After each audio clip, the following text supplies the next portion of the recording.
Olá, o Agro Nacional segue na programação de verão da TV Brasil e reapresenta as principais reportagens desta temporada. Vamos falar do pequi, fruta típica do Cerrado que ganha cada vez mais admiradores. Além de saber como o controle biológico tem sido utilizado na agricultura, vamos conhecer um aplicativo de celular que identifica os organismos que combatem pragas nas lavouras. E tem mais, nossa equipe visitou uma chácara de apicultura e traz dicas sobre a criação de abelhas. É o Mundo do Campo na tela da TV Brasil. O Agro Nacional começa agora.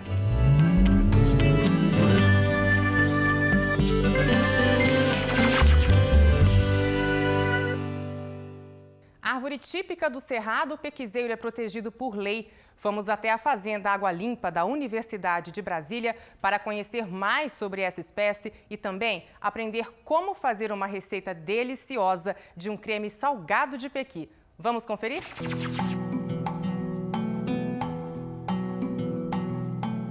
O pequizeiro é uma espécie nativa aqui da região dos Cerrados brasileiros. Os Cerrados ocupam aproximadamente 2 milhões de hectares no Brasil, pegando vários estados, desde estados do Nordeste, estados aqui da região central, tipo Goiás, Minas Gerais, Mato Grosso, e ele se estende até alguns países como Bolívia e Paraguai também.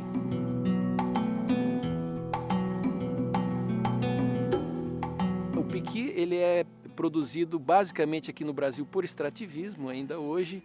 Esse extrativismo é uma atividade que é legal, ela é feita de forma organizada, inclusive em florestas nacionais,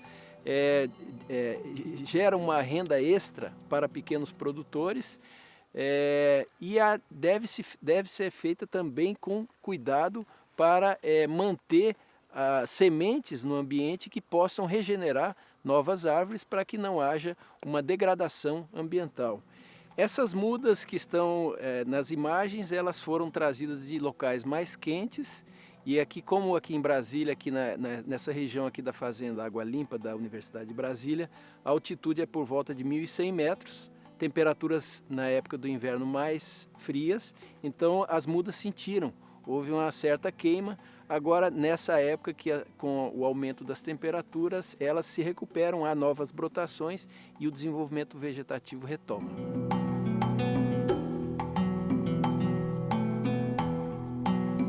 A madeira do pequizeiro é uma madeira de excelente qualidade, entretanto, não se pode cortar pequis, árvores de pequi, porque é uma espécie protegida por lei.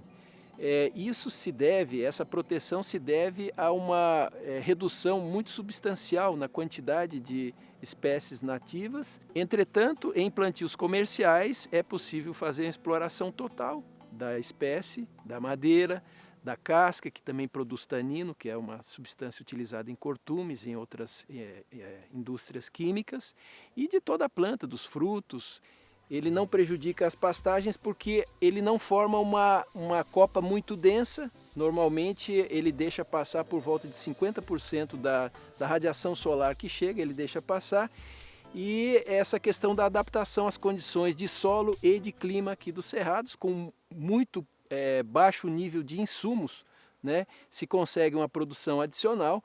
Além do que, a questão do conforto animal também aumenta a produção animal, porque tem mais sombra disponível, o animal passa a consumir mais forragem, e de forma que esse sistema de integração da produção de pequi com pastagem, com bovinocultura, ovinocultura, né, bovinos, ovinos, é uma alternativa bastante interessante para agricultores.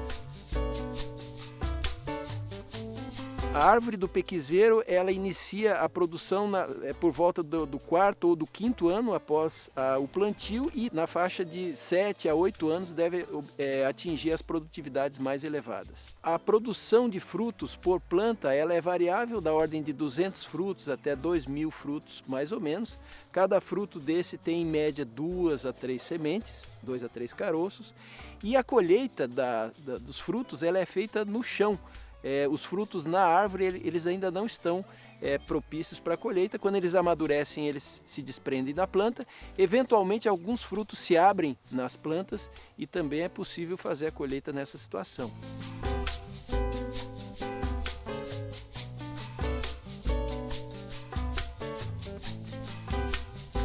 o pequizeiro é uma planta considerada alógama, que é de fecundação cruzada, e isso gera uma variabilidade genética nas plantas muito grande, diferentes tipos de plantas, diferentes tipos de frutos, diferentes características como coloração, sabor. Inclusive existem alguns frutos de pequi que são adocicados. E essa variabilidade genética ela é interessante sob o ponto de vista agrícola, que pode-se trabalhar com essa variabilidade na seleção de materiais específicos para cada situação, por exemplo, para doce, para culinária, para comidas salgadas e outras finalidades.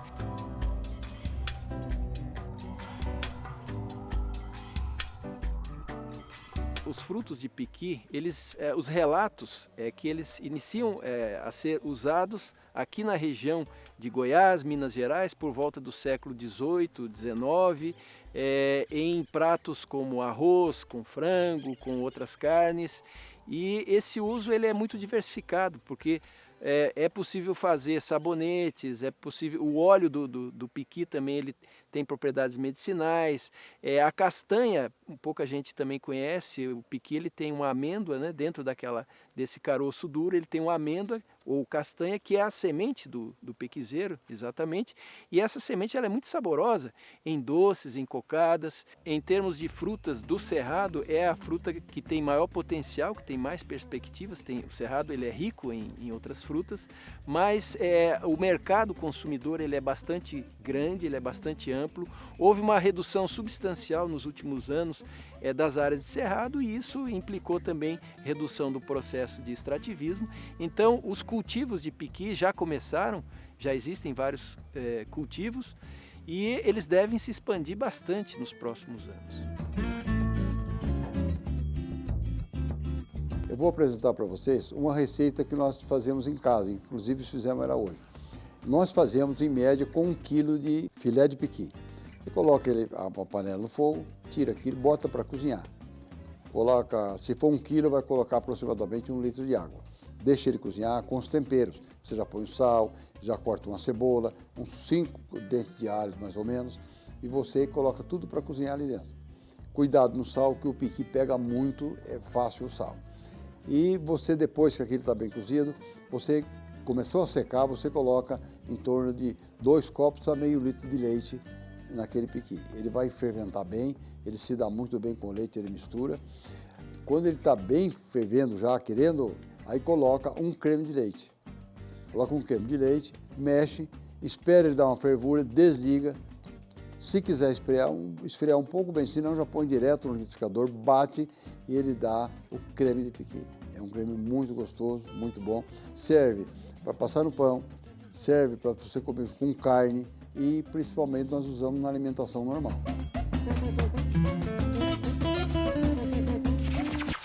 O controle biológico é uma tecnologia considerada sustentável por não utilizar produtos químicos, o que evita a contaminação dos trabalhadores rurais, dos alimentos e também do meio ambiente. Vamos rever como a adoção de produtos biológicos de controle vem aumentando gradativamente na agricultura brasileira.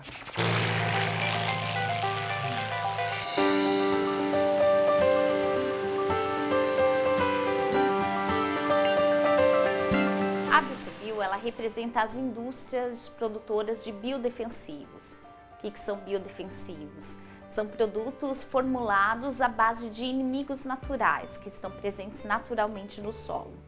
Esses inimigos naturais, eles são selecionados por pesquisadores, pela indústria, e são produzidos e multiplicados em laboratório, adicionados elementos específicos para manter esses micro-organismos ou insetos vivos até o produtor. As indústrias, os pesquisadores, a área de pesquisa, ela faz a seleção desse micro-organismo no campo, no caso do micro-organismo, bactérias, fungos e vírus, faz a seleção destes, avalia-se com relação à virulência, à agressividade com relação ao controle de pragas e doenças. Depois disso, é passado por um teste de análise ecotoxicológica e toxicológica, para serem avaliados a segurança do produto. Todos os produtos usados para a proteção de plantas contra as pragas agrícolas, sejam eles químicos ou biológicos, eles são extremamente seguros. Isso porque, para poderem ser comercializados, eles passam por um processo de registro que envolve uma rigorosa análise, tanto do ponto de vista agronômico, mas também do ponto de vista ambiental e toxicológico.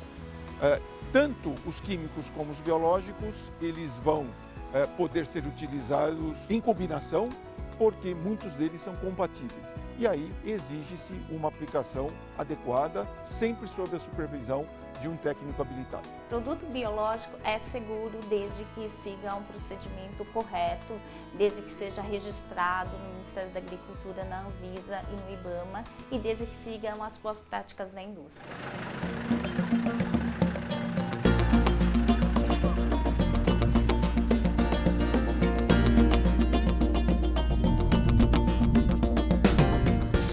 O agroquímico, ele tem um efeito de choque. O inseto morre assim que for aplicado o produto.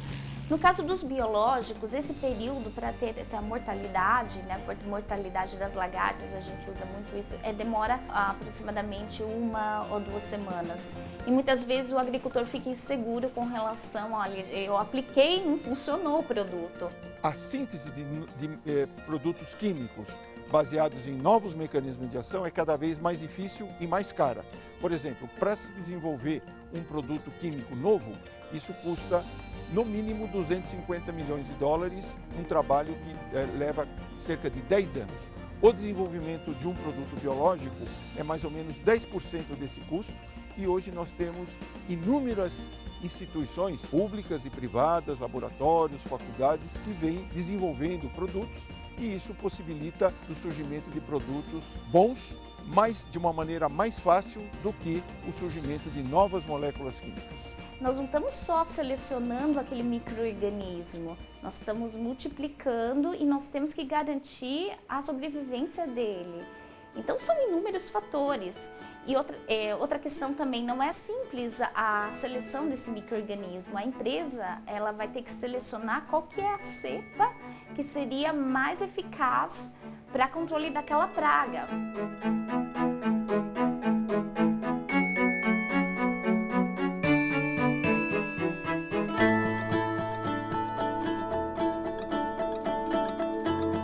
A ABCBio realizou um grande programa há 1 ano atrás, né, mediante já essa informação de que os agricultores não tinham conhecimento dessa tecnologia. Então nós optamos por fazer esses cursos online.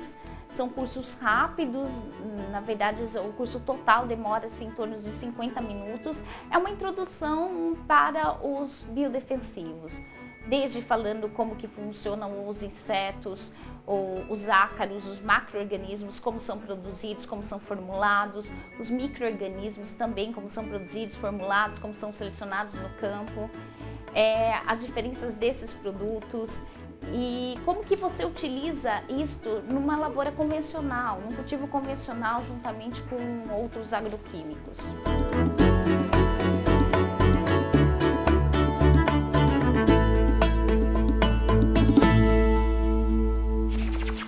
Especialistas da Embrapa Agrobiologia do Rio de Janeiro desenvolveram um aplicativo que ajuda os agricultores a identificar os inimigos naturais das pragas nas lavouras. O guia é gratuito e está disponível para celulares e tablets que usam o sistema operacional Android.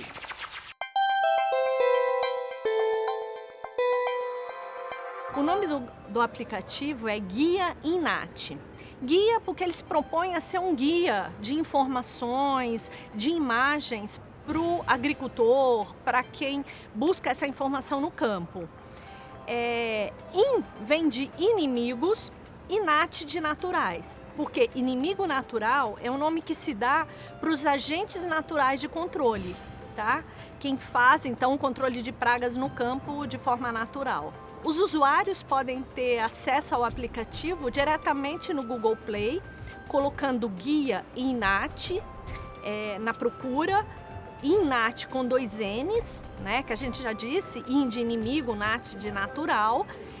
E quando baixar, o usuário vai ter acesso a uma lista de agentes naturais de controle tá? A gente, lá no aplicativo, só temos os macro-organismos, porque também existem agentes naturais de controle que são micro-organismos, mas no aplicativo a gente se pautou apenas nos macro, tá? Que são aranhas, insetos que são controladores de pragas agrícolas. O aplicativo é importante para o agricultor porque o agricultor se depara no seu dia a dia com uma infinidade de insetos no campo. E às vezes é muito difícil ele saber se aquele inseto é uma praga, né? Um organismo que pode causar alguma injúria, algum dano econômico, né? Que ele precise fazer um controle, necessite de um controle, de organismos que são benéficos, que ao contrário das pragas que se alimentam das plantas cultivadas, esses outros organismos chamados de inimigos naturais, eles são controladores, eles se alimentam de outros insetos, fazendo então um controle natural, sem necessidade de uso de inseticidas, por exemplo, químicos. Então isso é bem importante para o agricultor, porque isso está sendo oferecido pela natureza, né, de forma gratuita, sem impacto, né, para o solo, para os usuários, para os aplicadores, né, para os próprios agricultores. Então isso é bem interessante, porque eles estão lá e muitas vezes os agricultores não se dão conta disso. Então o aplicativo ele traz informações, ele traz imagens desses organismos benéficos para que, na dúvida, o agricultor possa fazer uso dessa galeria de imagens do aplicativo e diferenciar, né? Lá não tem as pragas, mas tem os organismos benéficos. E aí ele pode se acostumar, né, com essa visualização no dia a dia e logo perceber que a sua lavoura, o seu cultivo, está repleto de agentes controladores, né? Então ele preservar esses agentes controladores ao invés de temê-los, né? O aplicativo ele pode ser uma ferramenta diária para agricultores que adotam a agroecologia, né? Agricultura de base ecológica, claro, é uma grande ferramenta para isso. Mas o que é mais interessante é que ele também pode ajudar a agricultura convencional a usar menos inseticida. Então, à medida que o agricultor preserva os organismos que são agentes naturais de controle, ele necessita de menos inseticidas, de menos ações para intervir, para controlar pragas.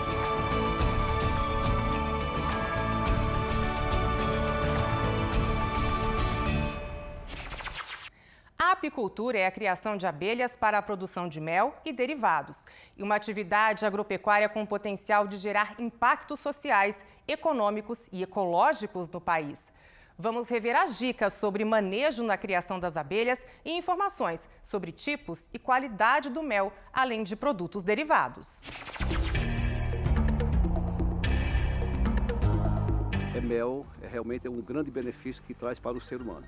Para a natureza, ou para o meio ambiente, enfim, é super importante, porque 75% da polinização de todo o planeta é as abelhas que fazem. Então a abelha tem essa função de polinizar as plantas e, consequentemente, virar frutos, semente e mais plantas. Então é muito importante, na verdade, a criação de abelha.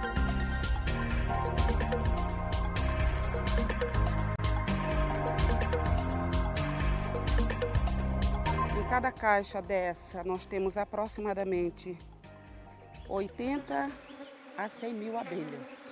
E esse é um horário que elas têm aproximadamente 60 mil delas estão no campo. Aqui colocamos um pouco de fumaça, com muito cuidado, para não agredi-las.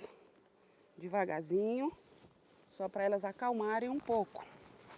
Aqui nós vamos abrir a caixa para ver um pouquinho como está a situação. Mas antes vamos pôr mais um pouquinho da fumaça. Na verdade, a abelha produz 6 produtos. né? Nós temos o mel, nós temos o pólen próprios, nós temos a geleia real, nós temos a cera e temos também a pitoxina. E o favo tem a base que a abelha faz e depois faz os alvéolos, onde ela coloca o mel, coloca o pólen também, né? Que é para o seu alimento. E o favo, na verdade, é cera. A cera ela é feita do mel com o pólen, que as abelhas fazem lá dentro, as operárias fazem isso, né? Elas mastigam e depois criam uma espumazinha e a outra vem, colhe e dali faz os favos.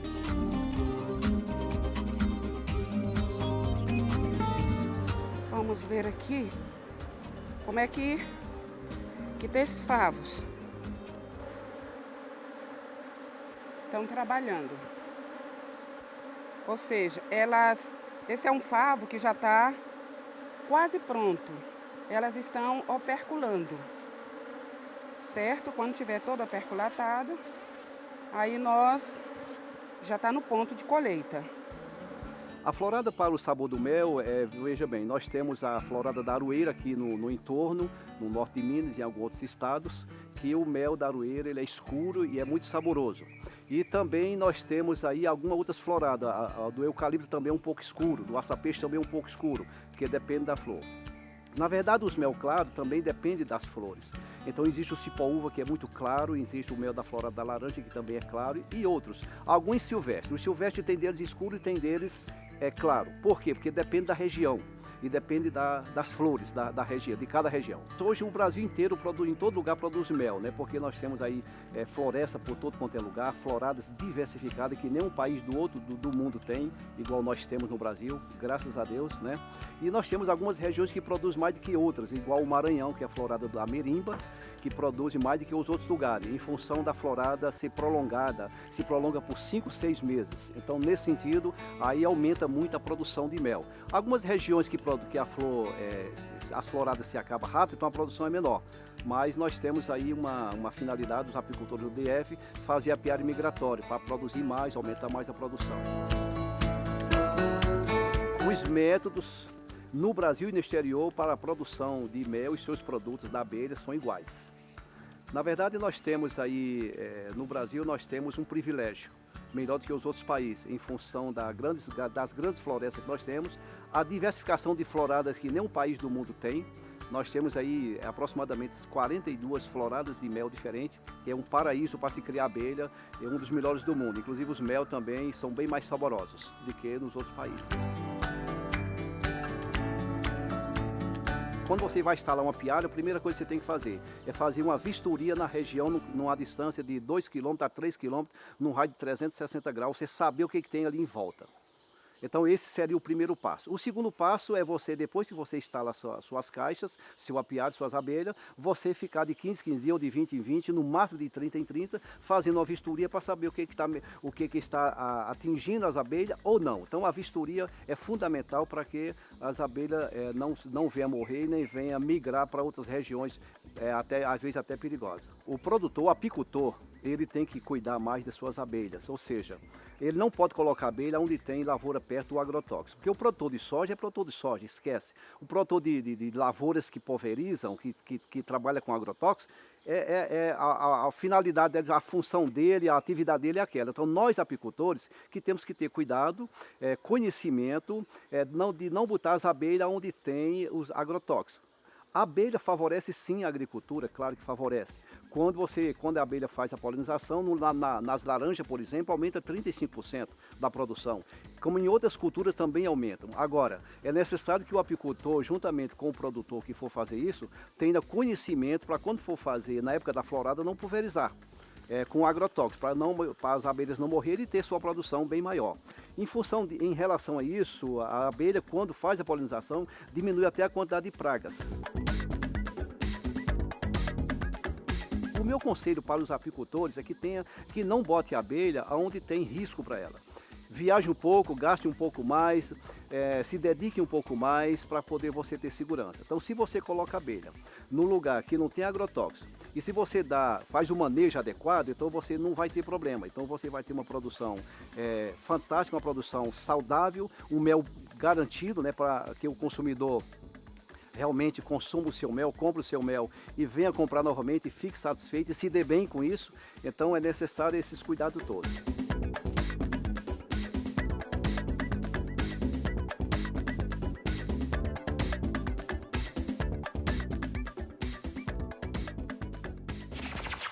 O programa fica por aqui. Na próxima semana, a gente volta com mais projetos e ações de pesquisadores, agricultores e pecuaristas de todo o país.